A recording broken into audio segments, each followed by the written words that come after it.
და ძალიან მიხარია რომ სტუდენტებს რომ ტრენერებს სტუდენტებს ისეთი შესრულებით გვეძლევა რომ მიიღო კონფერენციაში მონაწილეობა.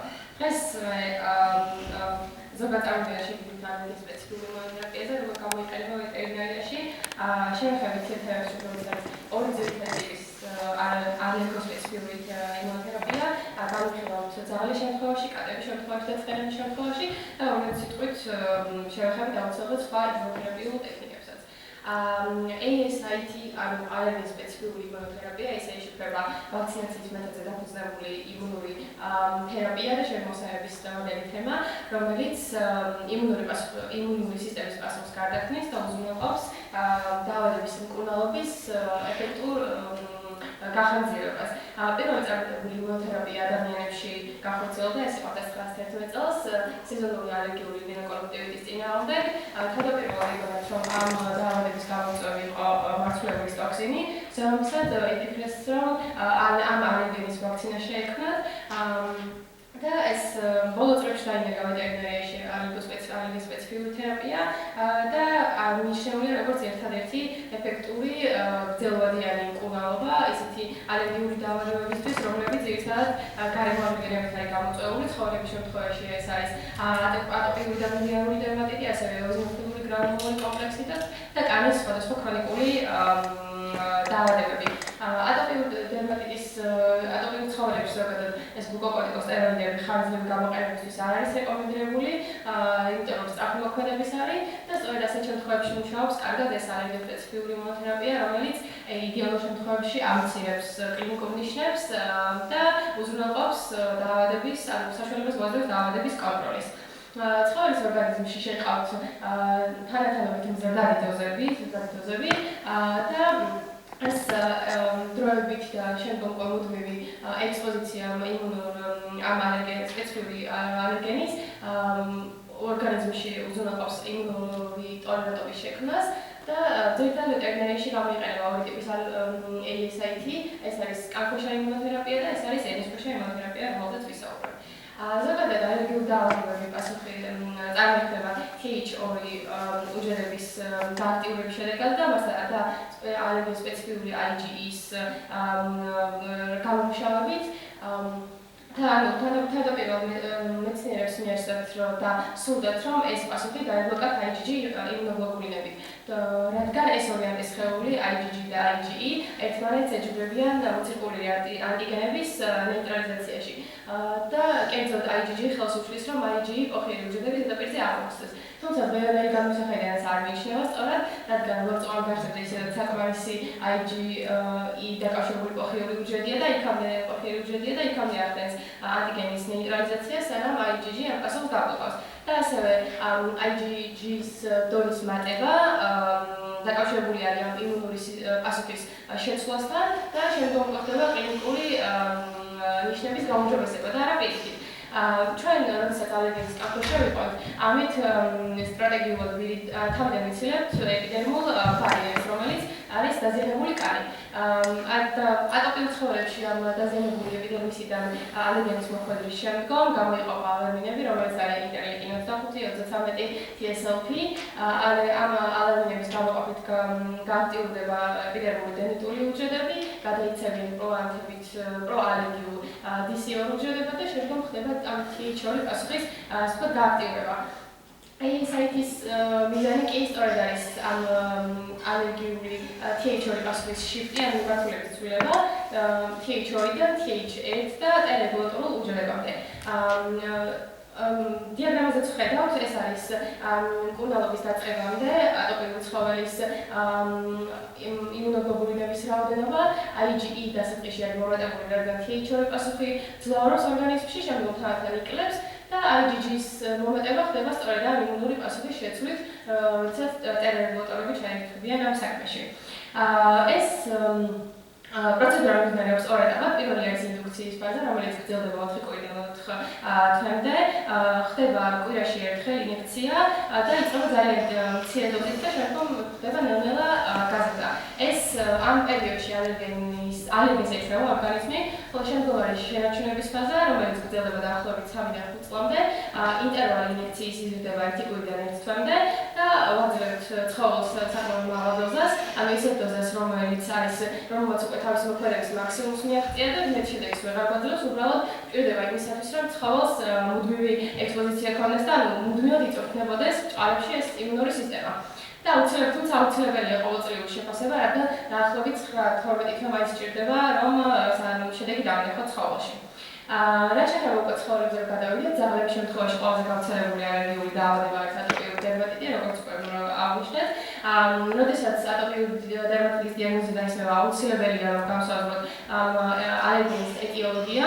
ძირითადი ალერგენები არის როგორც წესი, მტვრის კიპა, ასევე არის ობის სოკოები და გარემო ალერგენები მცენარეებისგან წარმოქმნილი და ეს ალერგიის სპეციფიკური თერაპია ძირითადად ისეთ ცხოველებში გამოიყენება, რომელსაც ახასიათებს ძალიან მძიმე სეზონური ალერგიული დაავადებები, ასევე ახალგაზრდა ცხოველებში, რომელთაც აქვთ ეს გენერალიზებული პროგრესული დაზიანებები სხეულზე წელიწადში 6 თვე ან უფრო დიდხანს და თუ იმდენად ექსტენსიურია ეს დაზიანებები, რომ ტოპიკური თერაპია არაფერს ვერ შორის. ამ ალერგენის გასაზღვრის შემდგომ აუცილებელია რომ განვსაზღვროთ, რომელი ალერგენი შეუშვათ ორგანიზმში და დავგეგმოთ ამ დესენსიტიზაციის განრიგი.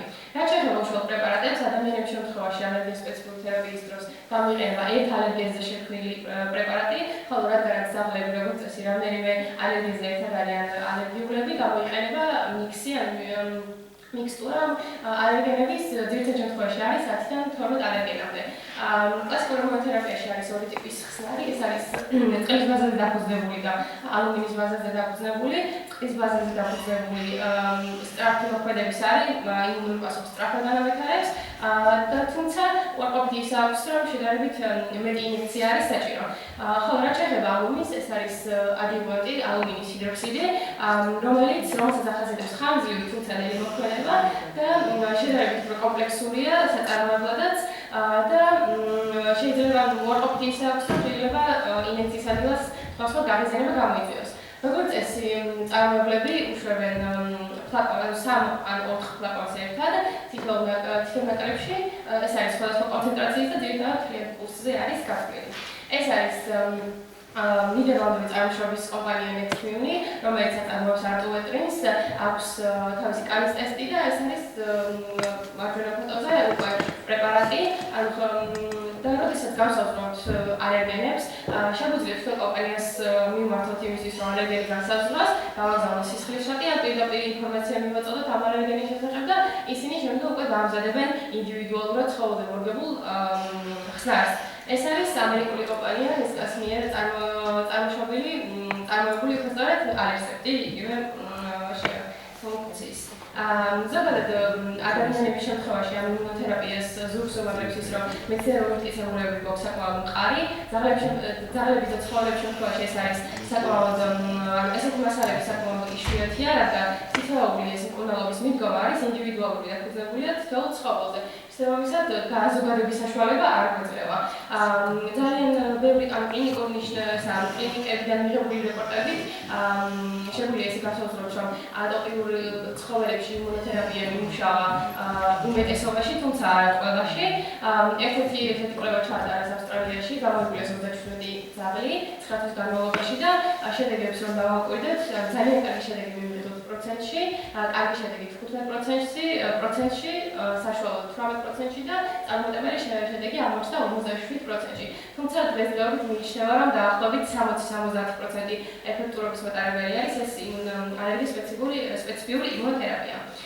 დადებითი თვისებები ის აქვს, რომ არის საკმაოდ უსაფრთხო და თავაზობს, რომ დაავადების კონტროლის საშუალებას გვაძლევს, განსაკუთრებით მნიშვნელოვანია ის ცხოველებში გამოიყენოთ, რომლებსაც გარემოს ალერგენებზე აქვთ ალერგია, რომელსაც ვერ მოვაშორებთ, ანუ ექსპოზიცია მუდმივად ექნებათ და შეგვიძლია ისე დავგეგმოთ, რომ კონკრეტულად რომელიმე სეზონზე, მაგალითად გაზაფხულზე მიაღწიოს ამ თერაპიამ მაქსიმალურ ეფექტს. რა შეეხება უარყოფით თვისებებს, საკმაოდ ნელია, დროში გატანილი პროცესია და საკმაოდ ძვირადღირებულიც არის და მნიშვნელოვანია ცხოველის მეპატრონის ჩართულობა, რადგან უნდა გქონდეს მას გააზრებული ის, რომ დროში მალევე შედეგს ვერ დაინახავს, აქვს თავისი უარყოფითი თვისებები, დადებითი თვისებები, მოითხოვს იმას, რომ კანქუშა ინიექცია უნდა მოხდეს ხშირად, შესაბამისად შეისწავლოს ტექნიკა და თავად გაუკეთოს ცხოველს, ან მუდმივად სჭირდება ვეტერინარულ კლინიკაში სიარული, რადგან საქართველოში საერთოდ, თუმცა ისედაც ევროპაში და ამერიკაშიც ხშირ შემთხვევაში თავს არიდებენ ხოლმე.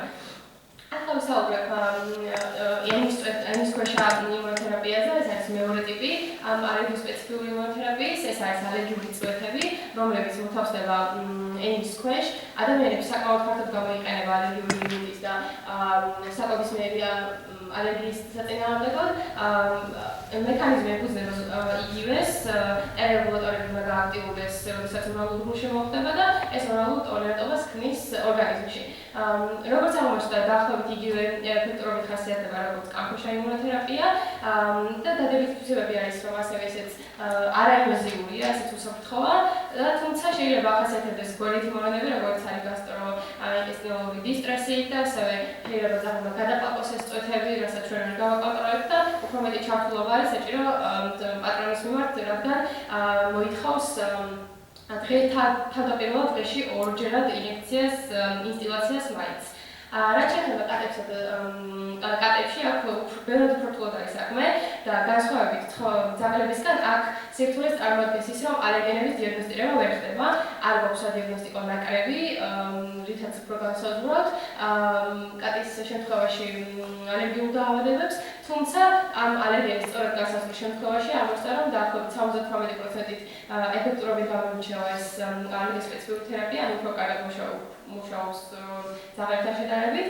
ხოლო რაც შეეხება ცხენებს, ცხენების შემთხვევაში გამოიყენება ატოპიური დერმატიტის საწინააღმდეგოდ, ან კულიკოიდებით, ან მწერების ნაკვენით გამოწვეული ჰიპერუზომელობით, რომელიც ამის ცხენების შემთხვევაშიც საკმაოდ მცირე რაოდენობით არის კულერები, ზოგიერთი პროექტის თანახმად საერთოდ არ ჰქონდა ეფექტი, ზოგიერთი თანახმად დაახლოებით 10 შემთხვევიდან 8-ში ასე თუ ისე კლინიკური ნიშნები გაუმჯობესდა. და ორი სიტყვით მივმოვხილო სხვა იმუნოთერაპიულ ტექნიკებს, ეს არის ინტრალიმფური იმუნოთერაპია პირველ რიგში. ეს გულისხმობს, რომ ინიექცია პირდაპირ შეჰყავთ ლიმფურ კვანძში და შესაბამისად ბევრ იმუნურ უჯრედს უბიზნებს. და ადამიანებს საკმაოდ აქტიურად გამოიყენება, თუმცა ვეტერინარულ შემთხვევებში ამაზე კვლევები საკმაოდ ცოტა რაოდენობით არის და პრაქტიკაში არ არის დანერგილი. და მეორე არის ეს კანზე და ადენოკუტანური მიდგომა, გასუფთავებულ ჯანსაღ კანზე, აჩების სახით, დაამაგრებენ ცხოველის ზედაპირზე და აქტიურებს ტერეგულატორულ უჯრედებს, თუმცა უარყოფითი აქ შეიძლება ლოკალური ინფექცია რეაქცია გამოიწვიოს, ჯერ კიდევ ექსპერიმენტულია ცხოველებში და ადამიანების შემთხვევაშიც კი და სამოოდ შეიძლება პერსპექტივა ჰქონდეს, იმიტომ რომ საკმაოდ არაინვაზიური მეთოდია, მარტივად შესასრულებელია და ტექნიკით დიდხანს არ მითხოვს. რომ შევაჯამოთ ალერგიის სპეციფიკური თერაპია არის ისეთი მიდგომა კუნალობის, რომელიც უზრუნველყოფს ამ ალერგიული პასუხის დათრგუნვას ცხოველებში, ანუ ამცირებს კლინიკურ ნიშნებს, მედიკამენტების საჭიროებას აღარ მიქმნის და ზოგადად ცხოველების ხარისხს აუმჯობესებს. ორი ძირითადი ტიპი იყო, ეს იყო კანქუშა იმუნოთერაპია, ენისქვეშა იმუნოთერაპია და ასევე შეგვიძლია გამოვიყენოთ სამომავლოდ ინტრალიმფური თერაპია და კანზე და იმუნოთერაპიაც. და ეს იყო შემიძლია.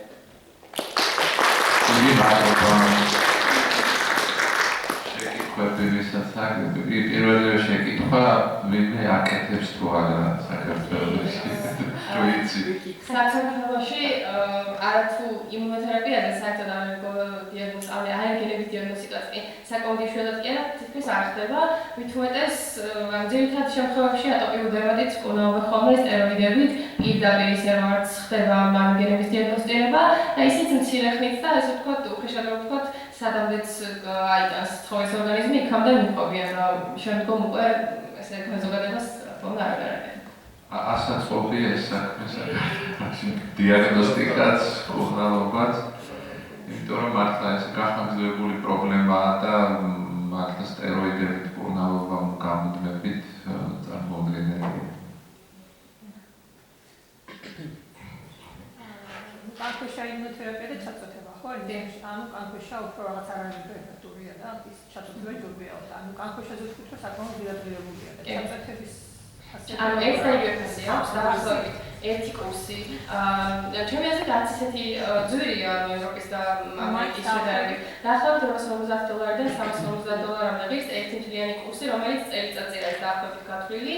და განსხვავება, ფასებში არ არის განსხვავება, უფრო ძირითადად კატებში გამოიყენებენ ინსტიტუციაში, იმიტომ რომ რაღაც სტრესული არის ძალიან კატებისთვის ეს მუდმივი ინიექცია და უფრო მოსაგებებელი არის არგონიტობა. თუმცა ესეც პატრონზეა დამოკიდებული, რომელ მეთოდს აირჩევს, ეფექტურობა დაახლოებით ერთი და იგივე აქვს და ესეთი რადიკალური განსხვავებელი არ აქვს, რომ მაგალითად რომელი რეგისტრირებული არ იქნება ალბათ, ხო? ქართულ ბაზარზე არ არის ხოლმე.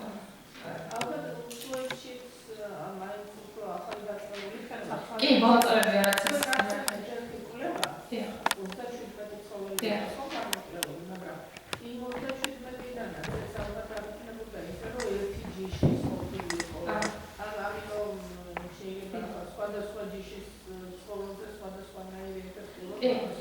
ზოგადად ანუ ეს კვლევები რაც არის შეტანებული, ყველაფერი ანუ სირთულე თავარი ის არის, რომ ყველაფერი არის ინდივიდუალური, მორგებული არის თვითონ ცხოვრებაზე, იმიტომ რომ პრეპარატებიც რაც დამზადებენ ეს ალერგიის სპეციფიკური თერაპიის არის ანუ სხვადასხვა რაოდენობის ალერგენის შემცველი.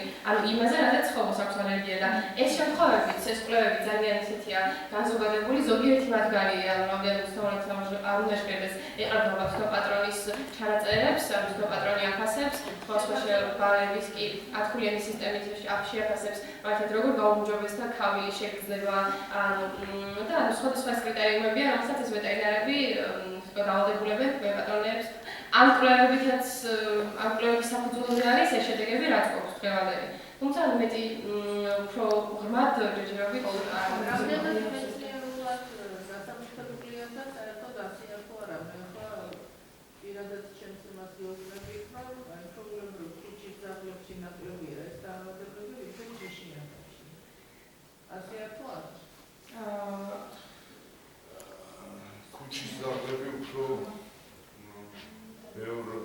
ეგმეთობა ზოგადად ეს შეხედულება ზოგადად არ ამარტოვებულ დაავადებებზე ზოგადად.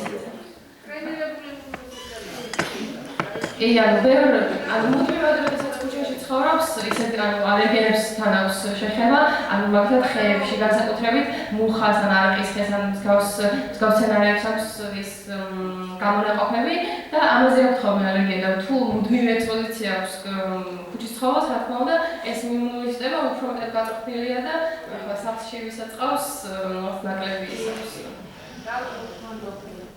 დღესდღეობით ყველაზე ეს სენსიტივები არიან პატარა ჯიშის ზაალობები.